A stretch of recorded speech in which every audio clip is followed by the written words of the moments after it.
This is the Agency Balance Podcast, where we talk about agency life, client relationships, and your own personal balance.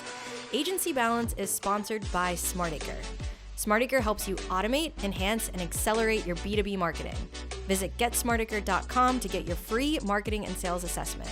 Here are your co-hosts of the Agency Balance Podcast, David Snyder. And I'm Lisa Zwickel. Welcome to the Agency Balance Podcast. Today, I am so excited to be joined by my friend, my peer, my colleague, my go-to for any HR-related advice, for parenting advice, working mom advice. Today, I have Erika Butler here today. She is the creator and CEO of Hire. So welcome to the podcast, Erika. Can you introduce yourself to our listeners who are so lucky to have you here today? Well, wow. Thank you, Lisa, for that lovely intro. Yes. So my name's Erika Butler, and we founded our organization, an HR consulting business, just over 5 years ago. We've been very fortunate to work with Lisa, Dave, and the SmartAcre team for just over 2-ish years, 2.5 years, something like that. And, personally, I have 2 kiddos, 10 and 6, and been married. We're celebrating 15 years coming up in just a few weeks. So I think one of the reasons Lisa and I have connected so much is because we're passionate about the work we do and the impact we make, but we're so passionate about being great moms and great family women. And that's a huge priority to us. So I love that Agency Balance covers that, and very happy to be here today. Awesome. Thank you so much. Congrats on almost 15 years of marriage. Thank you. That's January amazing. 10th. Yes. That's awesome. Such a big deal. So worth celebrating. I feel that. Yes. It's, I can't even believe it. I feel like we just got married, but we got married right out of school, and here we are 15 years later. Yeah, it's awesome. It makes you feel a little old, but it's, I know. Can I just say 5 years? Yeah, right. I know you do a lot of DISC in your work. I am a D through and through. So we're going to get right into it today. We're going to get into our conversation and questions. So I know we talk about this quite a bit whenever you and I are connecting. We always tend to bring up our kids and talk about just being a working mom and what we're going through. And it's so awesome, just I think, for others to be able to hear this, because sometimes you can feel like, oh my gosh, am I the only one that is experiencing this right now? Or can someone else please just say, same, I get you, I understand. So tell me a little bit, and tell our listeners a little bit about how you find that balance in being a working parent. Oh, such a good question. So for me, I've only been doing this business, like I said, just over 5 years. And both my husband and I were working very full-time jobs before that and traveling. And there were weeks I was away from my kids, sometimes up to 6 days. And for us, it felt out of balance. It didn't feel okay. It didn't feel healthy. So we made a lot of changes a few years back, and just believing it's possible to have this life balance, which it is, I think is the first step for us. But I think one of the biggest things that I learned the last few years is no one can be the wife of my husband. No one can fill that role. And no one can be the mother to my children. That is my role. So I can outsource cleaning and sending Christmas cards with my messages and all these things. But the priority of our family, no one can fill those roles but you. Whether you're a husband, a wife, a mother, a father, a granddaughter, whatever it is, you're the only person that can do that. So I think one of the biggest lessons is outsourcing what takes energy from you and what you don't love in your life, and really focusing on what gives you energy and filling the roles that only you can fill. That's amazing. Such a good point. And no pressure, right? But I think it does give you that perspective of just finding that balance. And for me personally, boundaries are always something that I'm working on. And I think we talked about this actually during one of our last conversations, where I was listening to a podcast and someone said one of their biggest life lessons was that no is a complete sentence. And I was like, oh, okay. I don't have to explain why I need help in this area, or I don't have to explain to others why I have a cleaning lady or why my holiday cards are going out at the last minute. I'm finding that balance. I'm prioritizing the things I need to prioritize. And I'm using that no as a complete sentence in ways that I need to protect my energy. And Lisa, to go off of that, if you don't send Christmas cards one year or holiday cards, whatever you send, it's okay. You know what I mean? Like, what has to happen? What has to get done? And I think not shaming ourselves, not feeling guilty that we didn't check every single box on our list. There might be a year it doesn't happen, and that's okay. Because you said Yeah. yes to the right things. You said yes to the right things in that season. Yeah, exactly. I do think though that that's why it's so important to have, like, for me to have my Erica and for others to have other people that they can talk to and just remind them of that, because we always put so much pressure on ourselves. I think, especially as business owners, as high achieving professionals, that carries into how we parent, how we want to show up for our spouse, how we want to show up for our family. So sometimes it is nice to have that person that can talk to you like a friend, and then also have that person that can say back to you, you really need to be taking your own advice. Yes. It's really okay for you to, do the things that you would tell a friend to do and take that advice back for yourself. Sometimes that's easier said than done, right? Yeah, I totally agree with you. And I think apart from your own health and your own self care, which you cannot pour from an empty cup, I've learned that the hard way multiple times in my life.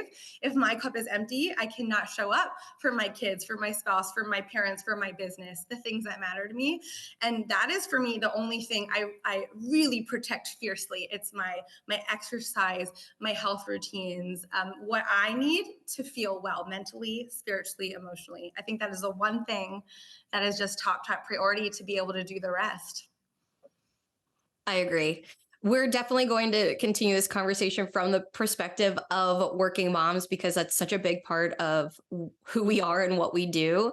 But I also I want our listeners to know that if you are not a working parent, or if you're even going through things that are preventing you from being a working parent, like for me, I struggled for such a long time with infertility. While we do talk about these things, there is so much that I wish I could have told my professional self before having children, that these rules still apply, right? Whether you're taking care of a child or just taking care of yourself, no matter what, you have to prioritize those things. I just want to share that context, because sometimes I wish I could have gone back to my self 10 years ago and said, eventually you're going to be forced into not being able to work after 5:30 because you have to get dinner on the table, but it's still okay not to, to just push yourself all the time. That is such a good point. And coming from an HR perspective, when we've rolled out work life balance policies, flexible work options, I think it can get missed that it could be singles, it could be really motivated professionals without children that chose for them, they didn't want to have kids or they couldn't have kids, whatever reason. And I think they get put in these box, oh well, you don't have a family, you can work. They might have a hobby of skiing, or their parents might need them, a zillion and one things. I'm so glad you made that point, because it's not just working moms we're talking to, it's health for everyone, and knowing your best yes and your best no. And that is more than okay. And that is something that I always want to stand up for. Yeah. And you do. Hire was born out of a passion to be able to have that balance and not just bring it to your employees, right? But to bring it to every business that you engage with. So tell us a little bit more about your philosophy on that. Sure. So, not to go on and on about this, but ever since I was in school at Penn State, Lisa and I happened to go to the same school. Amazing. A lot of people went to Penn State in PA, but it was on my heart, on my mind. I wanted to be a mom. I knew I wanted to be a mom, but I loved the field of human resources and business, and I just had this fire and passion. I really enjoyed it. I said, how am I going to do this? How am I going to do both? So it turns out in HR, you can actually take courses in life balance, because there's a lot of policies and programs, and there's a lot of facts backing up why this is good for business, why this drives a business into success. So I actually wrote my master's thesis on this, and I did a ton of research of what is the business case for this. So in that, I got to roll it out a bunch in my full-time work as an HR professional. And every time, Lisa, I don't want to bore everyone here, but I'm talking the first time I actually had the chance to do this. I led a business as the HR person with I guess you call them the CEO or business leader with a Fortune 500 organization. Our turnover, we did this for 1 year. Our turnover dropped in half from 14% to 7%. Our internal promotions doubled from 25% to 52%. Our employee engagement rose double digits. We lost nobody, new employees in 1 year, and every person we offered a job accepted it. And when I saw it in action, the stuff I learned at school, to see it, the impact, I was like, wow, this really does work. And since I lived it out, and that was over a decade ago, I am such a believer of the business case. Why, when you support people and trust your team, the right team, the right performers, this really works. This just works, and it makes sense, and it will grow your business when you do it well. I believe it. I'm a true believer, but easier said than done, right? I mean, I think in a lot of ways, no matter what, businesses want to make sure that they're taking care of their people. But when you're forced with the decisions of, well, how do we actually do this? How do we do this in a way that is financially responsible? How do we do this in a way that's fair? How do we do this in a way that's sustainable? So, what are some of the ways that you've seen success in actually bringing change to life? Yeah. There's a few things that must take place. So I'm so happy you asked that question. And this is why, having a great HR partner or someone who just gets this piece in the business, a leader, you need to have fair and just policies in place. And they need to be well communicated and well documented. There needs to be a catch because most people can handle this. But unfortunately, we might have a poor performer for whatever reason that cannot follow this, and then impacts the business in a negative way. So your policies, your procedures, the fairness, the way it's rolled out absolutely matters. It can really blow up in your face if it's not done the right way. But it does work, but you need to be really thoughtful about how you go about it, the accountability around it. And you don't want a couple people to ruin it for everyone. That's not fair to the rest. But if you hold them accountable, you have a real path forward to make this work for your organization. That's a great point. And one of the questions that I have is, as businesses make policy changes, how do you make sure that they're truly working? And how often should a company be looking at adjusting things like that? I mean, I feel like from my perspective, we wouldn't want to change policies every year or every few months. There needs to be consistency and education and trust. But things have been changing so fast in our world. How do you make sure that it is something that's truly meeting the needs of your team? So some of the key metrics that I shared earlier are going to be huge indicators for the business leaders. Is your turnover going up or down? That's an indicator. Do you do a survey yearly? What does the survey say? Is it going in a positive direction or negative?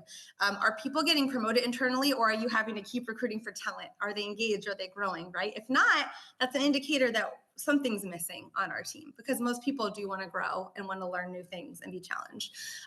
Then just as simple as focus groups, asking your team, what are they saying? What feedback are you getting? Are people taking your job, or are they going elsewhere? Because the people interviewing are going to either be so inspiring and passionate and excited that a top talent will say, yes, I want to join this team, or they're going to go elsewhere. So these are key indicators you can just literally look at monthly, quarterly, and they're going to give you a green flag or a red flag if you're doing this well or not. Attendance, that's another big one. If you roll this out and you start having major attendance problems and there's no accountability, big red flag. And this is an easy fix. It's just putting that accountability in place fairly. Love it. I love data. I love metrics. Yep, that makes perfect sense. So HR is definitely part of this, right? I agree that having smart policies, having a good pulse on your team's needs, and having a plan for that is a great way to promote balance. But what are some of the other aspects that, even with your own team, that you make sure that as a leader, you're demonstrating, you're preaching, you're communicating to make sure that not only your team has the policies in place, but has the empowerment to feel good about taking time off, or saying, I need a break, or saying that hard no without explanation? What are some of the ways as a leader that you really try to promote that and demonstrate that? Sure, a few things. So I think if we're not role modeling it and we're not being vulnerable and honest, like my kids are sick today, so I have to move that meeting, then your team is going to feel like they can't. Right, that's just fact. So I think as leaders, we need to live it and role model it also. And then I think allowing them to have the space to do it. I know we have a small team. There's 9 of us, so not everyone can do this, but we let our team take off pretty much whenever they want because they are such a high performing team. I trust them. They get the results for their clients. They always follow through. They're very motivated people. We built that team and we attract top talent because of that. So that's a piece, right? Attracting the right talent that can manage this and handle this.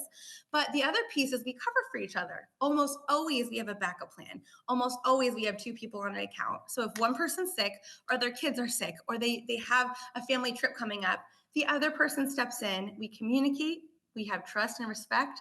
Almost anything is possible when you foster that. And I thought it was possible, and 5 years later I know it's possible. I'm 100% certain it's possible. Yeah, and your team does do great work. I can speak to that because we've had the opportunity to work together. So truly agree. You're also in a unique situation because you don't live in the US, you live abroad and you've changed time zones and you still work with a team that is mainly US based. So Mhm. that that takes balance. That takes navigating change, saying no when you need to be with your family when people might not even realize what time it is where you are. So how do you navigate that? What are some of your pro tips? Yeah, it's so funny you say that because when we opened the business, I literally thought we lived in Allentown, Pennsylvania, in the Lehigh Valley, where my family is from, where I'm from. I thought we would be there forever. I thought I was in my forever house. I had no clue we would be moving abroad. We've been abroad 3 years, and you brought it up earlier. It's boundaries, it's communication, it is setting your scheduling tool, your hours, and as long as you get back and as long as you can give a few hours every day to meet, to follow up, and you have a strong team, it is possible. And I think believing it's possible and having that mind to problem solve and figure it out as you go. Because to be honest, when I moved here, I was like, okay, we're supporting my husband's career. I love this business. I want to make this happen for the rest of our life. Is this possible? But it's the team, the communication, and saying yes to the right things and no to the right things. So it is possible. It's definitely possible.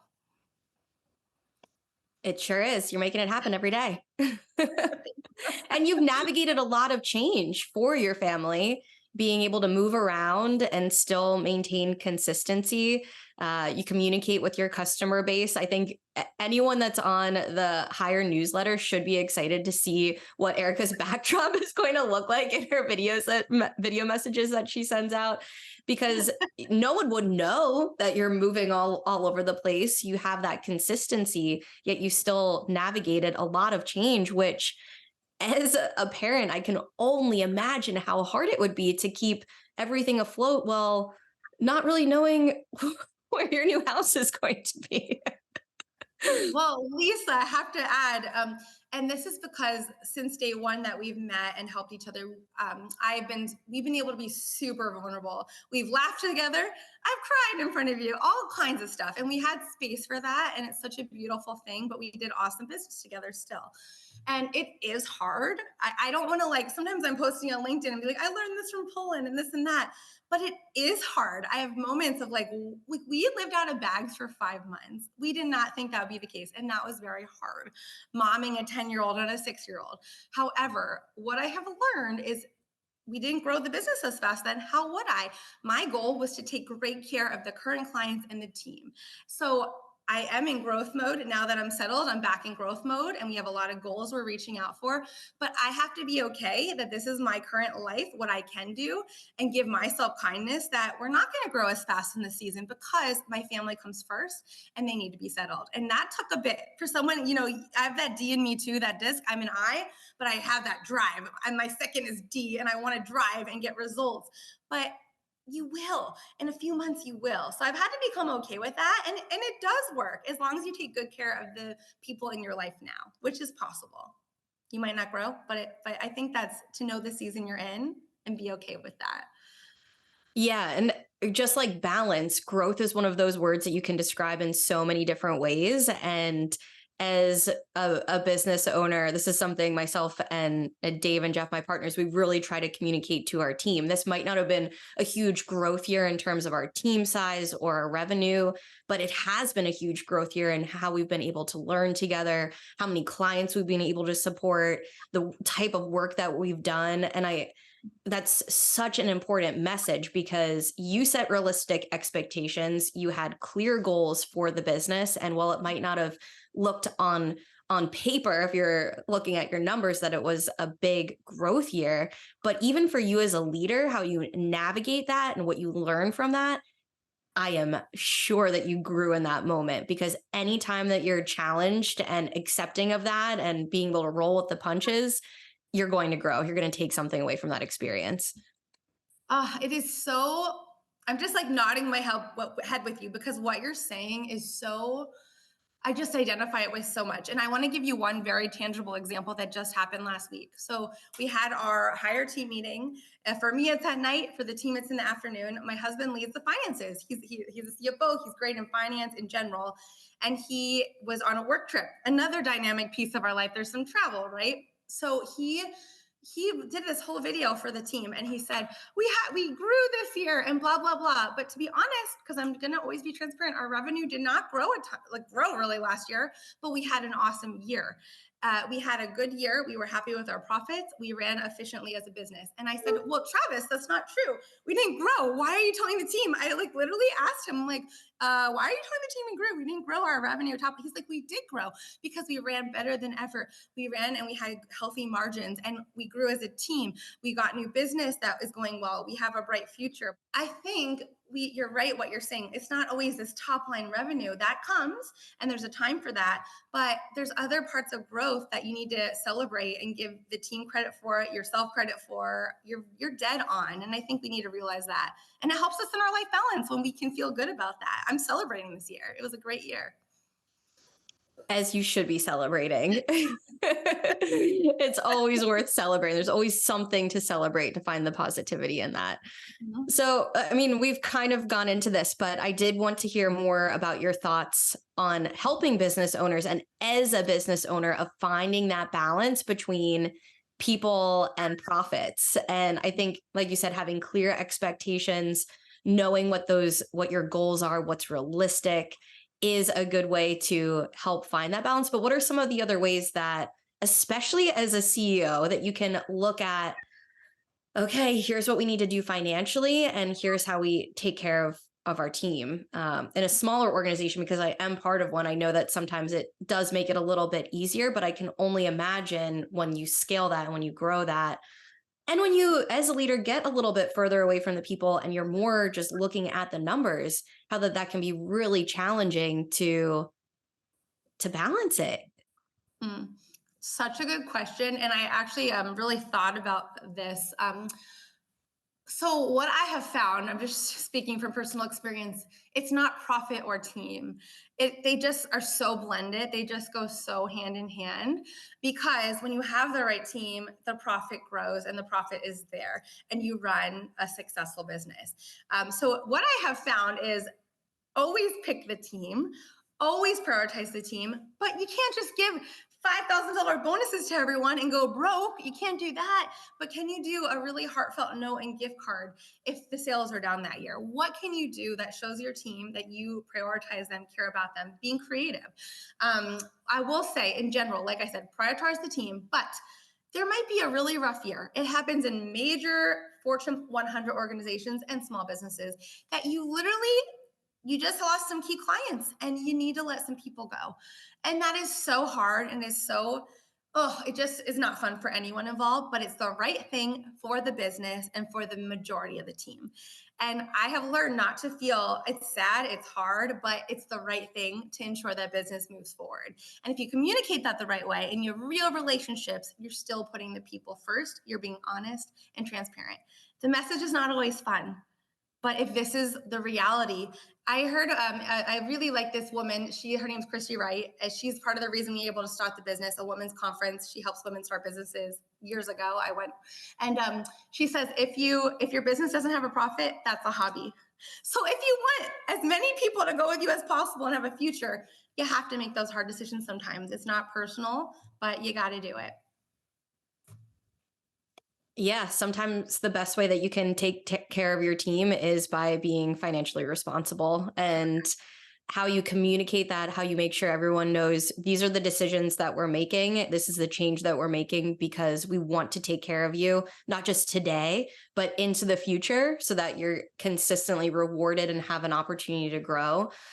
For SmartAcre, we had to make some policy changes this year, and it was challenging. It was daunting. We thought about every single possible angle. We thought about everything single possible person as a person and how the changes would impact their lives. But when it came down to it, and we had to talk through this with the team, we wanted to make sure that it made sense for everyone, not just today, but how we could continue to reward them 10 years from now, because we have team members that have been with us for 10 years, and we hope they'll be with us for 10 more years. But if we can't financially sustain the business or give them opportunities of growth that scale with how we grow, it just doesn't make sense. But it was very challenging as a business owner to have to find that balance this year between people and our profit. Well, you hit the nail on the head. It's being financially responsible. That's being a good leader. That's giving a path forward. Either you have to let a few people go that you really care about, or you go under as a business in a year. You know what? Like that's what it comes down to sometimes. And we talk a lot about like loving our team, loving our clients. It's same with a company. If you've heard of Whole Foods, most people have. I was so inspired years back. A talk I heard at the leader of Whole Foods. They're like, we just love our team and we lead by love, because love is a driving force. Love means you're honest. You give people honest feedback. You get it. And we really try to do this. And love could mean a termination. And you don't just terminate someone out of the blue. You have the warnings up to it, but they're not making choices it's hurting the rest of the team. And that's love. Even if they have a family, even if you do everything you can, but as a leader, you have to make those hard calls. And that's a good leader, and that's a loving leader. And I love that.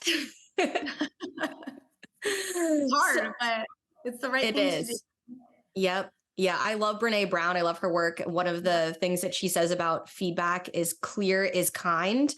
And when I read that line, and I don't even know which one of her books it was, she might have even said it in multiple places, but it just made so much sense, because sometimes it feels a little icky to be super direct, but the more clear you can be, the kinder it is, because someone can take that feedback and just move forward. They don't have to overthink it or be unsure of what you truly meant. So yeah, I think that relates.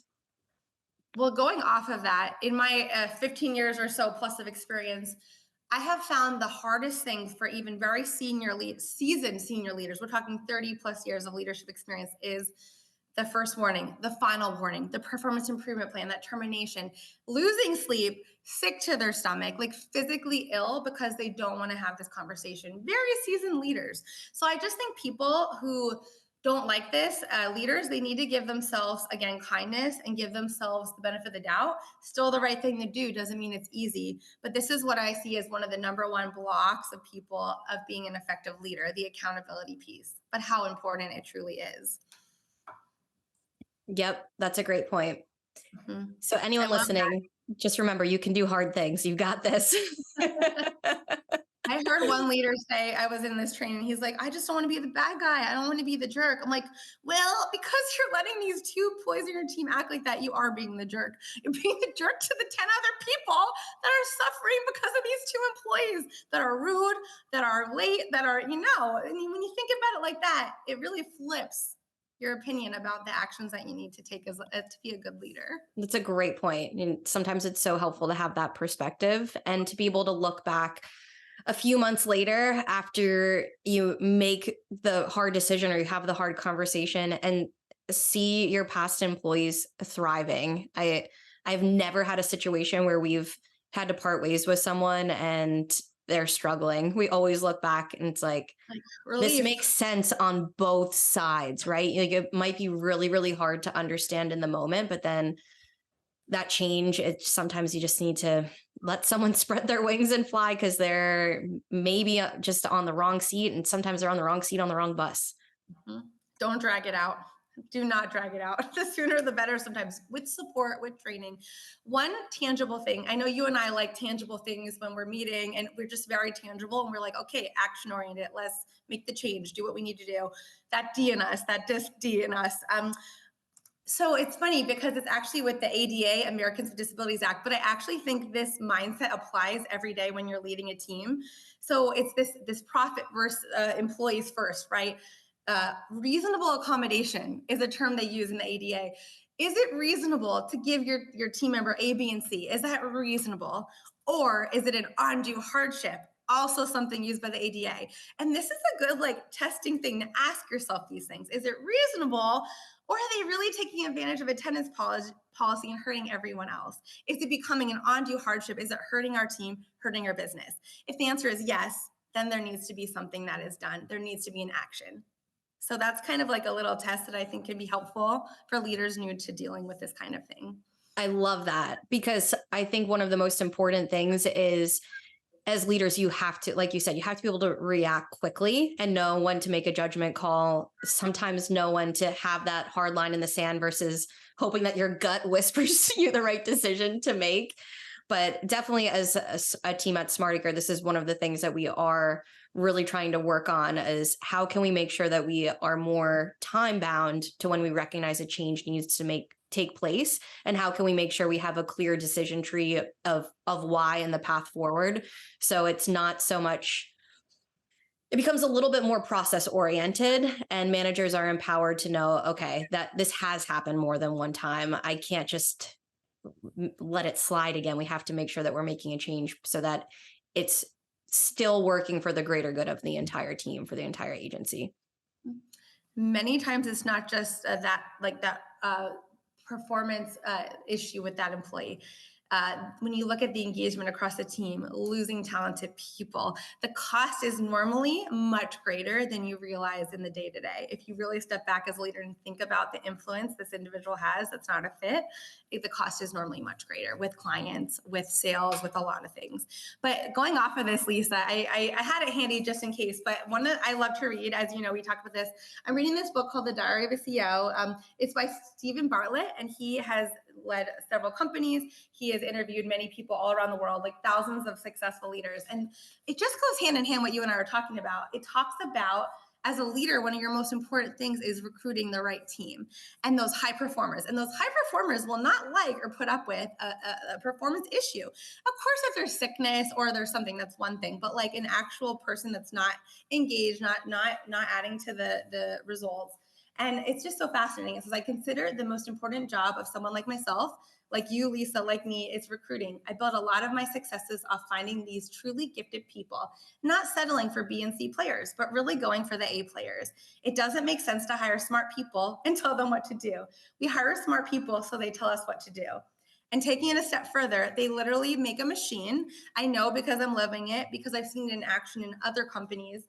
And they start hiring other A players. They protect the beautiful culture you have, the trust, the integrity, the results. And then, I mean, it's hard to interview for my team, probably for yours too, almost too hard. I'm like, okay, guys, like we're being like a little tough here, but that's why we keep getting A players, because the A players want to work with A players. And then it's not even about me and my leadership. They feel each other on, they love working together, and there's beauty in that. And there is results in that. It really works. And then you don't have to recruit because you have a line of people that want to work with your team. It's really amazing.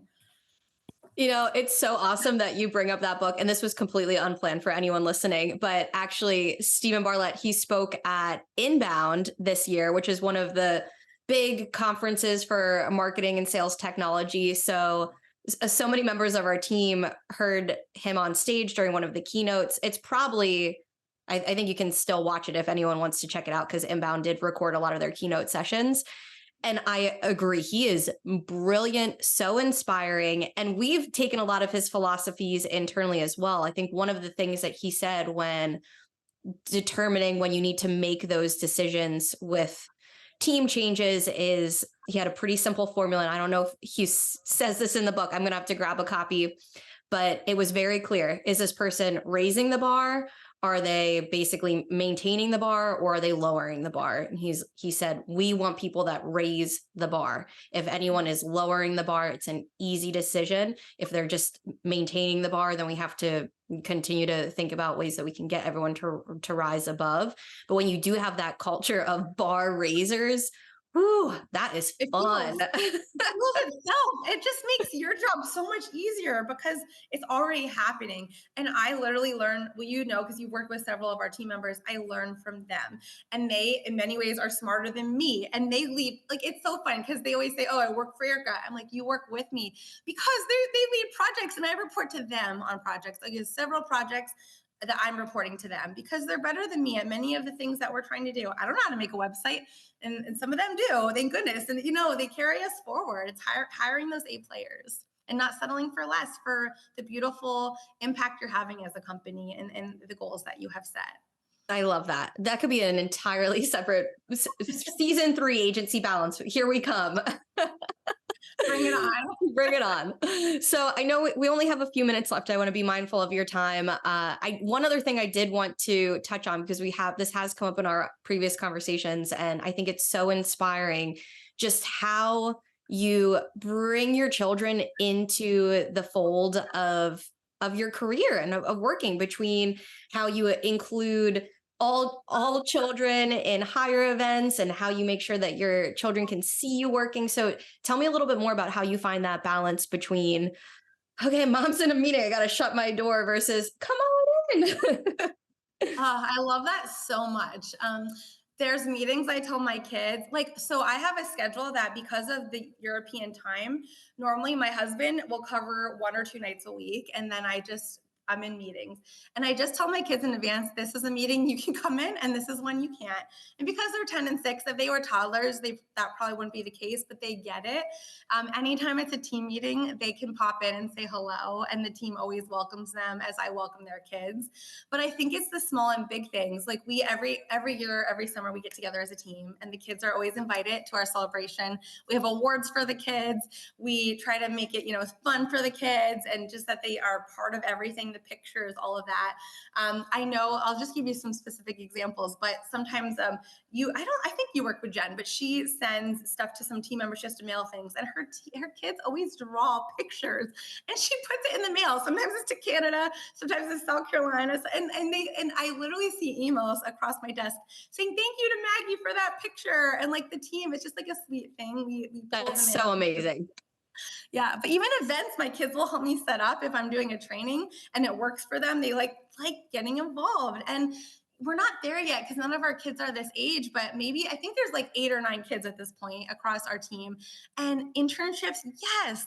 Mentorships, yes. I think as they get to that age, if one is now in high school and a few of them are heading in that direction, but I just want to pull them in. I want to pour into them. And if they want to intern, if they want to grow, I would love to give them that opportunity. So we're not there yet. We'll have to do season 3 or another season, but those are some of the ideas that I'd like to live out for the kids and the parents.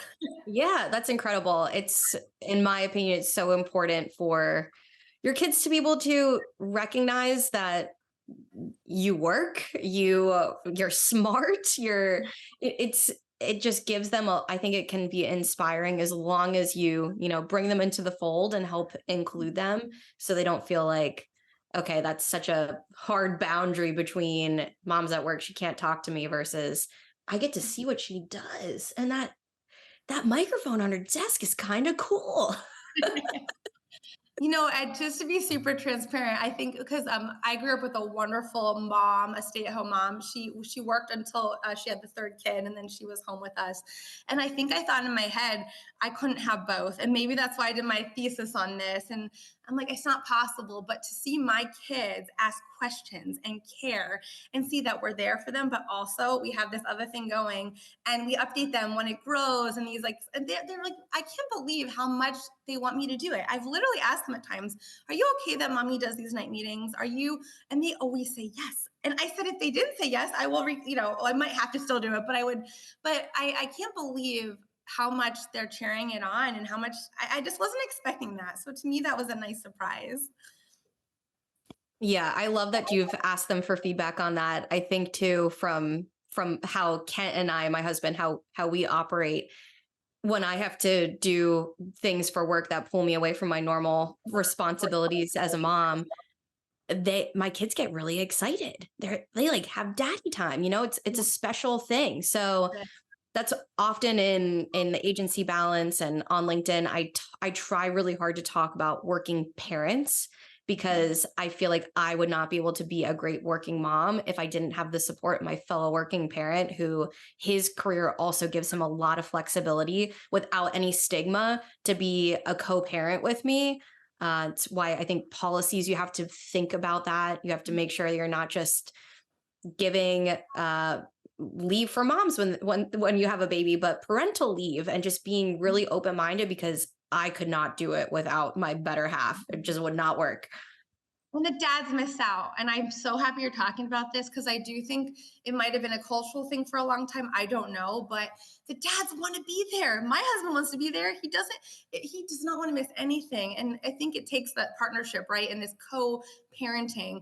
And the more, like, he works in corporate America, and I'm so thankful he has a company that gets that and supports that. But not all companies do. They think, oh, your wife's not working or the spouse isn't working. But I'm so glad you called this out, because a lot's possible when you also let the dads be a good dad and coach that team and have that. It's better for the families. It's better for everyone. I think we're all better employees too when we can really be there for our kids. 100%. Completely agree. All right, Erika, we're getting down to the end of our time. I know we could keep talking for a very, very long time, but it's late where you are, and we'll just have to come back and do a few more recordings together. Is there anything else that you want to share with our audience before I go into the Zwickle sizzle of some random questions that you have no idea what they are? Well, I like to always try to give value wherever we can. And I'm thinking this little comment hopefully will save companies, small to mid-size, maybe money, time. I have been a part of thousands and thousands of employee surveys at this point, small to big. And I'm not even kidding, Lisa. Every time it's the same 3 to 4 things. And I just want to I always recommend surveys and focus groups, but if you didn't have the budget or the time or whatever, this is what you need to be focusing on: communication, recognition, career development, and the fourth is accountability. I'm not even kidding. I don't know how this happens. You can't make this up.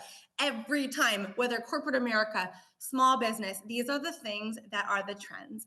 And these are the things that are lower sometimes than the rest. So if you don't have the time, but you want to make things better, tell your team we're working on these 3 things, these 4 things, and every month pick something to improve it. And your team, you'll see engagement go up, you'll see positive things happen. So hopefully that's a time saver and a life hack as a leader that will help you. Always adding value. Thank you so much for that. Okay, here we go. We're going to go through just rapid fire questions, gut reaction, no wrong answer. So, what's one thing you go back and tell your younger self? Since I had the pleasure of growing up with you and knowing little Erika, what's one thing that you'd go back and tell yourself 10 years ago, 20 years ago? Don't be so hard on myself. There's always a path forward and it will work out. Love it. What's one of the best pieces of advice you've ever received? That if you believe it's possible and you're willing to put in the work, it is possible. If it's your passion and you have energy, you can go for it, whatever you want to go for. Anything is possible. Completely agree. What's one thing that you do every week, every day, as much as possible to find balance? I've really tried to protect my exercise, and moving it can be really hard, but I have my little running routine outside, my little kettlebell thing. Not little, I worked up to 55 pounds. I'm really proud of that. Holy moly. Yeah. I just feel like it gives me energy and it makes me feel strong. And I really try to protect that. I love it. So important. What are some of your sources for knowledge or inspiration?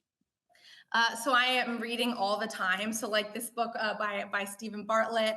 I've read thousands of books at this point, but also I love the Bible. I found a lot of wisdom in that. So reading, seeking wisdom.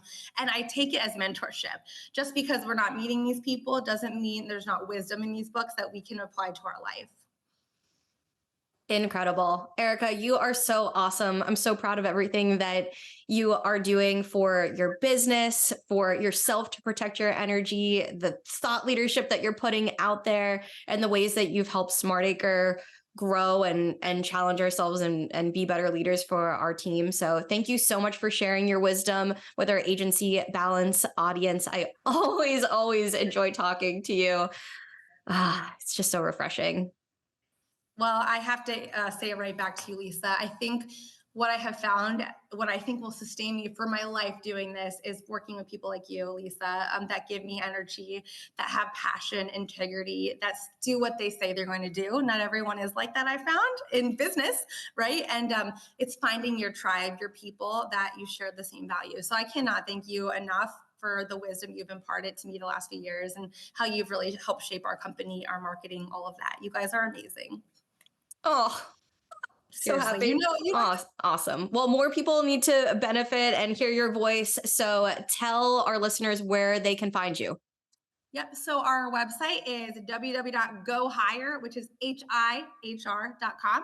So you can check us out there. We have our blog. We're also on LinkedIn. You can search us on LinkedIn. And then I'm happy to take emails and follow up. I love getting to know other organizations, especially through SmartAcre. So you can reach me at Erika with a K .Butler at GoHIHR.com. GoHire.com. Because we're always trying to go higher together with our clients and our team. Love it. Awesome. All right, Erika, thank you so much for your time today. I really appreciate it. Subscribe to the podcast at agencybalance.com, Apple, YouTube, or Spotify.